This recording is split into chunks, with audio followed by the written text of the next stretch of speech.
කොයි දුවන්න එපාහේ. උබ පිරිමියෙක්ද? ගේ අස්සට රිංගුවේ නොදකින් මම යනවා. තෝ ඇතුළෙම හිතපිය. මගේ වැඩේ හරි. හොඳ වෙලවට මුට පෙන්නතුව බදු පොත ඉස්සරහ තියලාවේ.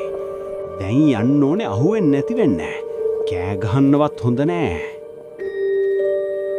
ඒක පූත්තේ මට මතක විදිහට බදු සෙරම ගෙවුවා. ඉන්නකෝ අපි බලමු පොතේ.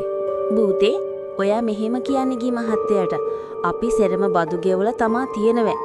ඒක කිලෝ ගන්න තමා ලෑස්ති වෙන්න එපා කිව්වා කියලා මේ මං කිව්වා කියන්න.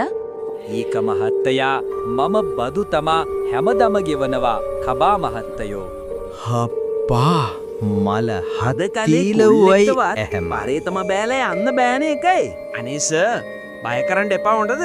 එක මෙහෙම හිටියට අපිත් ලැජ්ජ බයට තමයි හැදිලා ඉන්නවා මිස්ටර්.